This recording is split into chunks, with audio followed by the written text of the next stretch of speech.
My girlfriend, Mia, called me ugly. She said I wasn't a 10 and that she was dating me for personality. Then she demanded I thank her for choosing me, to actually say the words, "I'm lucky to have you." I was so desperate for her love that I actually said it. I swallowed my humiliation every single day, writing down each insult in a secret digital journal. I thought this was just my life, being grateful for scraps of affection from a woman who was slowly erasing me. But that all changed with a 2 a.m. phone call. Her ex, Liam, dialed her phone. I picked it up.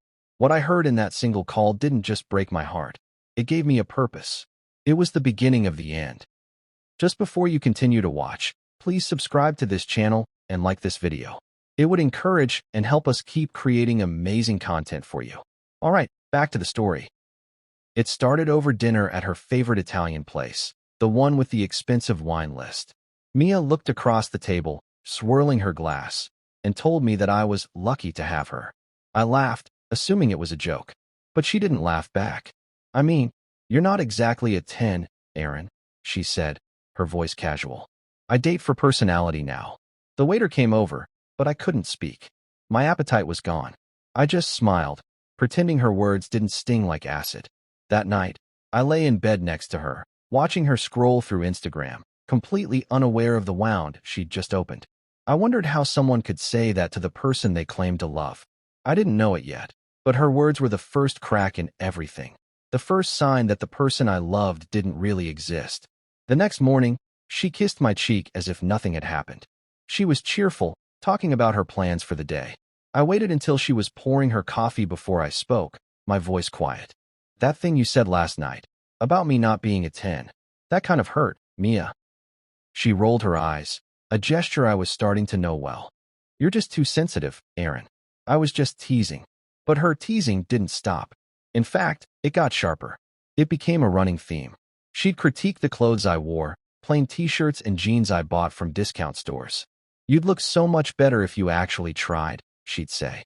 She'd comment on my haircut, which I did myself to save money. "Are you going for the I give up look?" Each comment felt like a small paper cut, and I felt myself getting smaller, quieter, and more average every day. I started to believe her. I stopped offering opinions, scared they'd be boring. Her teasing wasn't teasing, it was training. And it all led to the night she asked me to thank her for not leaving me. We were getting ready for bed. I was brushing my teeth, and she was standing by the full-length mirror, checking her reflection. She was, I admitted, beautiful. She knew it, too. She turned to me, a little smirk on her face. "Say it," she said. I rinsed my mouth, confused. "Say what?" "Say you're lucky to have me." I froze, toothbrush halfway to my mouth. This wasn't a joke. Her eyes were hard, waiting. She meant it. The silence stretched, and I felt that familiar, cold humiliation creep up my spine. So I said it. My voice was quiet, like a man negotiating with his own shame. "I'm lucky to have you, Mia." She smiled, satisfied. "I know." She kissed me goodnight, rolled over, and was asleep in minutes. I stood in the bathroom for a long time, staring at my own reflection. I didn't recognize the man looking back at me. That's when I realized I was starting to disappear inside her idea of me. I was becoming the person she told me I was. A few weeks later, we went to a small get-together at her friend's apartment. I didn't know anyone, so I stayed by Mia's side, holding a drink I didn't want. She was in her element, the center of attention, telling a story about how we met. Except, she twisted it. The real story was simple. We met at a coffee shop, and I'd made a joke about her laptop stickers. Her version? She made me sound desperate, like a lost puppy who had begged her for a date. Her friends all laughed. "He was just so awkward. I almost felt bad for him," she said, squeezing my arm. I forced a smile, pretending to find it funny, too. The sting of it was so familiar now. It was almost comfortable. Later, in the car, I quietly asked why she'd said that. "Relax, Aaron," she sighed, checking her makeup in the visor mirror. "It's just a story. You take things so seriously." That night, I sat in the dark living room long after she'd gone to sleep. I couldn't trust my own memory anymore. Was I too sensitive? Or was she cruel? That night, I started saving every cruel thing she said, word for word, date and time. I opened a hidden notes app on my phone, the kind you can lock with a separate password. I titled it Project, just in case she ever saw the file name. I started documenting everything. I wasn't just writing down her insults. I was documenting the gaslighting, the manipulations, the way she'd twist reality. October 14th, called me average at dinner. When I got quiet, she said I was ruining the night by being moody. October 19th, told her friends I begged her for a date. Later said I can't take a joke. October 22nd, demanded I say I was lucky to have her before she'd go to sleep. Part of me felt pathetic doing it. What kind of man kept a digital journal of his girlfriend's insults? But another part of me, the quieter, more calculating part one didn't even know I had, told me to keep going. I needed proof. I needed to know that I wasn't crazy. I was a graphic designer. I understood the importance of details. This was just data. I thought this journal would only be a collection of her casual cruelty. I didn't expect the first entry that would make my blood run cold. It was a Tuesday, 2:03 a.m. The room was dark, but her phone, charging on the nightstand, suddenly lit up. The screen illuminated her face as she slept. Liam calling. It read. She stirred, her eyes fluttering open. She didn't silence the call. She didn't reject it. She carefully picked up the phone, tapped the screen, and turned it face down on the nightstand. She pretended to be asleep, but I could feel her, wide awake, waiting for me to say something. I didn't. I just lay there, my heart pounding. The next morning, I asked her, "Who's Liam?" She shrugged, her casualness feeling rehearsed. "My ex. He just gets drunk sometimes and calls. It's annoying. I've told him to stop." But that name, Liam, kept showing up. Texts that she'd angle her phone away from me to read. Missed calls she'd sigh at when she thought I was looking. Instagram likes on all her new photos. My quiet, observant nature kicked in. He wasn't just a drunk ex. He was a current secret. So one night, when it happened again, I did something I'd never done. I answered. The phone lit up the room at 2:17 a.m. Liam calling. Mia was fast asleep, or pretending to be. I slipped out of bed, picked up the phone, and walked into the bathroom, closing the door quietly. I hit accept. I didn't say anything. For a second, there was just static, then a slurred male voice. "Mia? I know you're there. You still think of me, don't you? You told me you'd leave him." My blood turned to ice. Leave him? That meant me. I heard a noise and turned. Mia was standing in the doorway, her face a mask of pure panic. "What are you doing? You shouldn't have done that," she screamed, snatching the phone from my hand. She hung it up and glared at me. "You have no right." But I wasn't listening. I just stared at her. The insults, the humiliation, the lucky to have me. It all made sense. It wasn't about my flaws. It was about her justification for lying to me. That was the night I stopped trying to fix things. I stopped loving her, and I started planning. I pulled back. I didn't just become quiet. I became a ghost. No more fights about her comments. No more asking for affection. I just agreed. When she insulted my clothes, I'd say, "You're right. I should try harder." When she dismissed my ideas, I'd just nod. My compliance made her nervous. The power dynamic shifted, and she didn't like it. Suddenly, she was the one trying to connect. "What's wrong, baby?" she'd ask, trying to cuddle on the couch. "You've been so distant." She missed the old me, the one who was easy to hurt. I played along. I smiled. I told her I was just stressed from work. I agreed to reconnect. But behind every nod, I was a machine. My quietness wasn't sadness. It was focus. My designer's eye for detail was now aimed at her. I was documenting everything. Screenshots of her call logs with Liam. Messages she thought she'd deleted. I even recovered voice notes from her phone's recently deleted folder. I was building a case. She, thinking she was winning me back and reeling me in, made her biggest mistake. She invited me to her office party, wanting to show off the new, improved me. The party was at a high-end downtown bar, all glass and steel. Mia was in her element, wearing a red dress that turned heads. She played the part of the perfect girlfriend, holding my arm tightly, introducing me to her boss, bragging about our love story and how we'd worked through a rough patch. Her coworkers smiled, impressed by her devotion. I played my part, too, the quiet, supportive, slightly boring boyfriend. I smiled, I nodded, I shook hands. Then, for a moment, she left me to get us drinks. Her purse was on the chair, her phone on the table beside it. It lit up. A text message. I didn't have to touch it to read the preview on the lock screen. "Wish you were here instead. This party looks lame." It was from Liam. She walked back, saw the text, and then saw my face. She froze. The mask dropped. She was waiting for me to explode, to cause a scene, to prove I was the sensitive one. And I just smiled. A real, genuine smile. For the first time in months, I had all the power. And she knew it. The next morning was a Saturday. I told Mia I was going to the design studio to catch up on a freelance project. She was still on edge from the night before and seemed relieved to have me out of the apartment. Instead, I went to a coffee shop on the other side of town. I created a new, anonymous email address. I spent the next 3 hours uploading every piece of evidence I had. The complete digital journal of her insults, the screenshots of her texts with Liam, her call logs, and even a short audio recording I'd made one night when she demanded I be grateful. I sent it all to this new email, an archive of her manipulation. I also started the real exit plan. I began researching new apartment listings. I contacted my bank and started the process of separating our finances, closing the small joint account we used for groceries. I was meticulously, quietly, and completely erasing myself from her world. While she thought we were fixed, I was packing my digital bags. Then she came home that evening, high on her victory from the party, and said she wanted to make it official. She took me back to the same Italian restaurant where she'd first called me not a 10.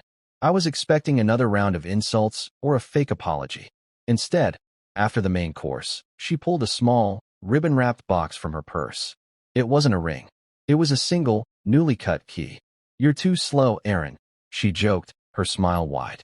"So I'll ask, will you move in permanently?" She meant move into her apartment, the one we already shared. She wanted me to give up my own lease. The other diners clapped, assuming it was a romantic moment. I was trapped.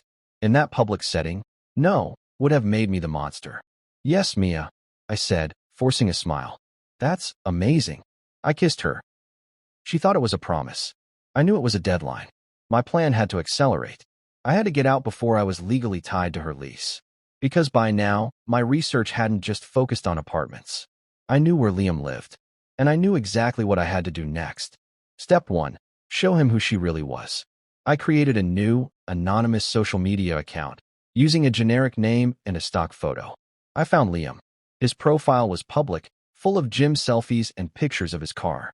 I sent him one message: "You're being played." He didn't respond for an hour. I sent a second message, a single screenshot. It was a text from Mia to me. "I love you so much, baby." Timestamped at 8:15 p.m. I followed it with the screenshot of her text to him from the office party. "Wish you were here instead." Timestamped at 8:45 p.m. on the same night. His reply was instant. "Who the hell is this?" I told him the truth. "I'm the boring boyfriend she's with right now." His next message made my blood run cold. "She told me you were just some loser roommate she felt sorry for and couldn't get rid of."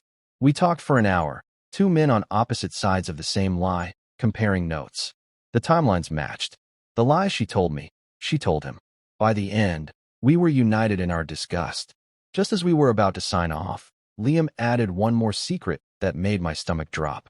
"She has another apartment," Liam texted. "A small studio downtown. She told me she kept it for work when she needed to focus or meet clients. She said it was company-owned. He'd been there. He sent me the address." My blood ran cold. This wasn't just emotional cheating and a few lies. This was a fully managed double life. This woman had backup plans for her backup plans. I acted shocked for Liam's benefit, but my mind was already working. I'm a graphic designer. I'm good at research. I ran the address through the city's property records database. I found it in 5 minutes. A 400-square-foot studio. Leased under her name only. Paid 6 months in advance with a personal credit card. This was her safe house. Her real life. Liam and I were just the sideshow she entertained. The next day, I told Mia I was visiting a client on the other side of town to discuss a new branding project. Instead, I used my lunch break to visit the apartment building myself. The building was a new, generic high-rise. The lock on her apartment door, 12B, was a simple keypad. I guessed her birthday. 0-8-1-4. No. I tried her mother's birthday. No. I tried 1-2-3-4. The light flashed green, and the lock clicked open. People are so predictable. The apartment was small, clean, and soulless, except for the signs of her. Her favorite, expensive brand of wine. The one she always made me buy. sat on the counter. There were 2 glasses in the drying rack, and hanging on a hook by the door was a bright red scarf, one I had never seen before. It looked lived in. This was where she went when she was working late or stuck in traffic. I took photos of everything: the scarf, the wine glasses, the state of the unmade bed, the clothes in the small closet. I didn't touch a single thing. I left, pulling the door shut until it clicked and locked. That evening, I sat on the couch with her. She leaned her head on my shoulder, complaining about a long, awful day at work. I nodded sympathetically. I couldn't stop smiling when she looked up at me and said, "I love you so much." I became the perfect, devoted boyfriend, the one who was finally ready to make it official and move in. I brought her coffee in bed every morning. I cooked her favorite dinners, the complicated ones she knew I hated making. I listened intently to her stories about her awful co-workers, nodding in all the right places. I even booked that weekend getaway I'd mentioned, a non-refundable 2-night stay at a spa resort. Just to celebrate us, I told her, kissing her forehead. She absolutely melted. She was convinced she had me, that she had fixed my sensitivity. She told her friends on the phone how happy we were, how I was finally stepping up. She was so lost in her own performance, so sure of her control, that she didn't even question it when I told her I'd booked a special reconciliation dinner for Thursday night. I told her it was to celebrate our new beginning before we moved in together. She had no idea I'd already scheduled something she couldn't undo. A private dinner, with Liam as the surprise guest. Mia walked into the private dining room at the Reserve, beaming. She was wearing a new dress, one I'm sure she thought I'd paid for. Her smile froze when she saw Liam sitting across from me at the table set for 3. What is this?" she stammered, her eyes darting between us. She looked cornered. Liam, to his credit, just sipped his water, looking calm.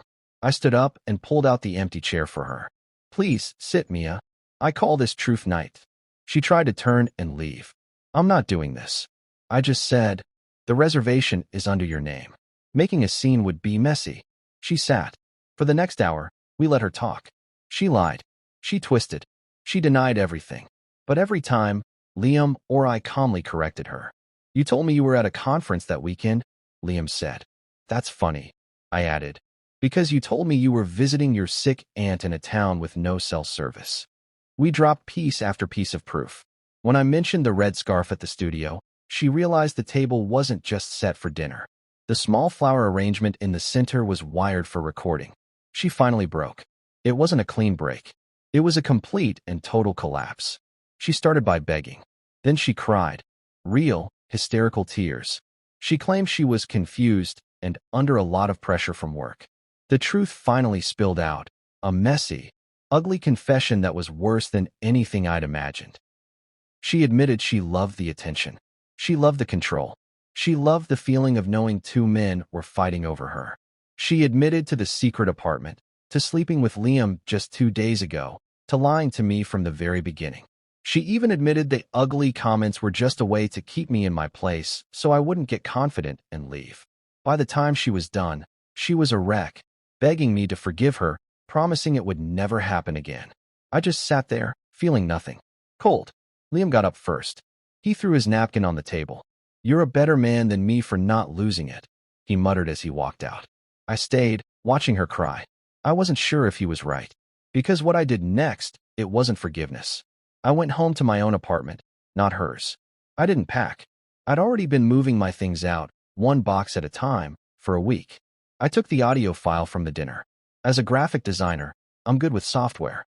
I spent 2 hours editing the recording, cleaning up the background noise, and, most importantly, anonymizing it.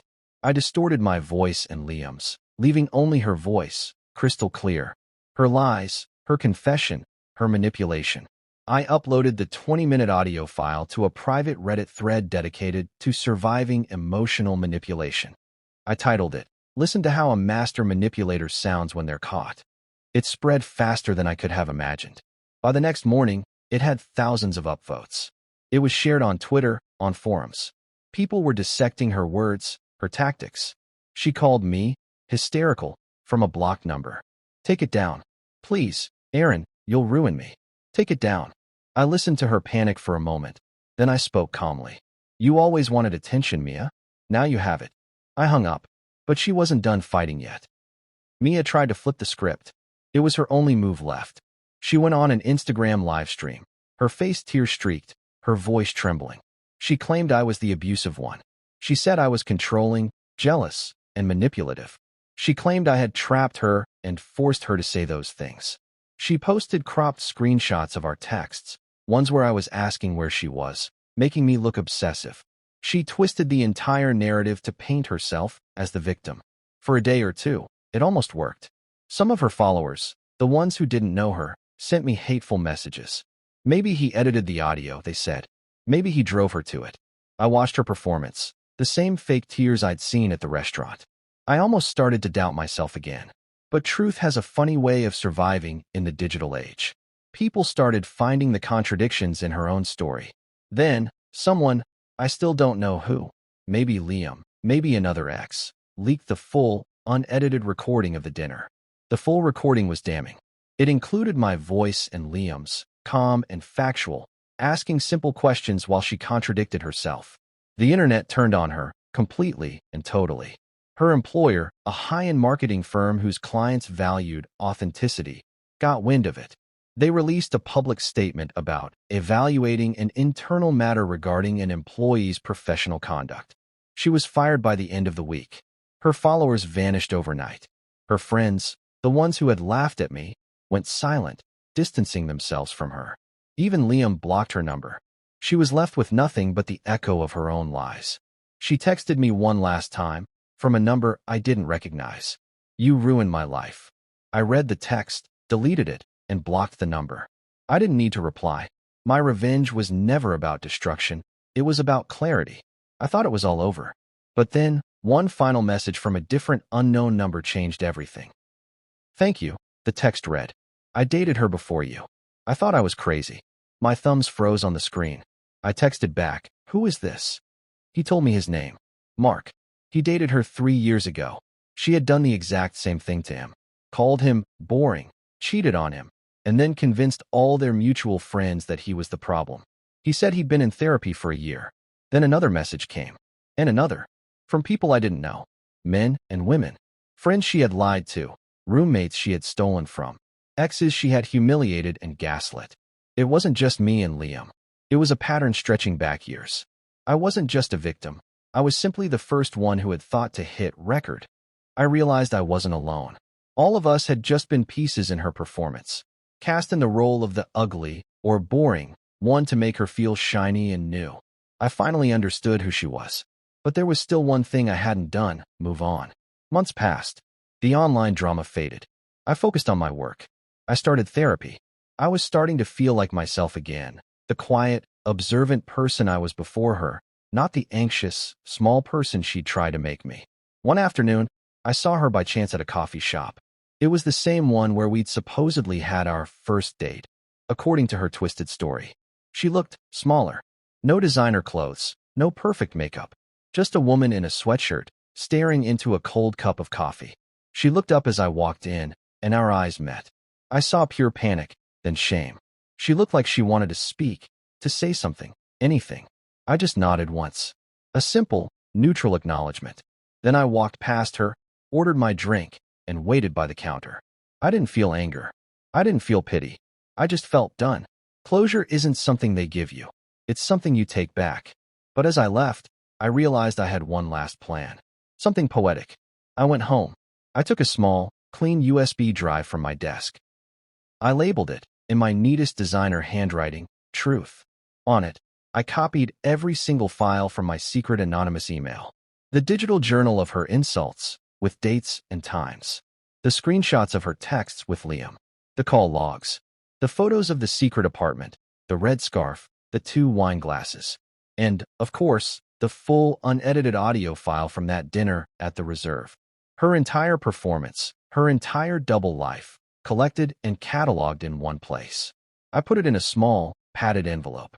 I found her new address through one of the other exes, a small apartment across town, one she shared with a roommate. I mailed it with no return address. No note. No revenge. No rage. Just reflection. Her own mirror. I never knew if she looked at it. She never replied. But a week later, I checked her Instagram. User not found. She had deactivated every social account. I moved cities. I got an offer for a senior designer role in Portland, a city I'd always loved. I sold my old furniture, packed 2 suitcases, and left my old life behind. I found an apartment with huge windows that overlooked the river. I started fresh. I met people who saw me, not what I lacked. I started going on dates. For the first time in years, when a woman complimented my work or my smile, I didn't flinch. I didn't analyze it, wondering what she really meant. I just said, "Thank you." The scars were still there. They probably always would be. But they weren't open wounds anymore. They were just reminders. Reminders of who I became when I stopped begging for validation from someone who had none to give. I was finally healing. Then one night, scrolling through a professional networking site, I got a connection request. It was from Liam. I hesitated for a moment, then accepted. A message popped up almost immediately. "Hope you're good, man. Saw your new job on here. Looks like you're doing well." I typed back, "I am. Hope you are too." His final message came through. "I am. And thanks. Thanks for helping me see her truth. I think we both needed that." I smiled, closing my laptop. The past didn't hurt anymore. It wasn't a shadow I was running from. It just was. Mia taught me something brutal but necessary. Never confuse attention with love, and never, ever let someone else define your worth. She had tried to make me believe I was ugly, that I was lucky to have her. But she was wrong. I was lucky to be free of her. And as I turned off the lights in my new apartment, looking out at the city, I realized some revenge stories aren't about payback at all. They're about recovery. If you enjoyed this story, make sure to like this video, comment, and smash the subscribe button. Also check out other videos on the channel. We've got more interesting stories for you.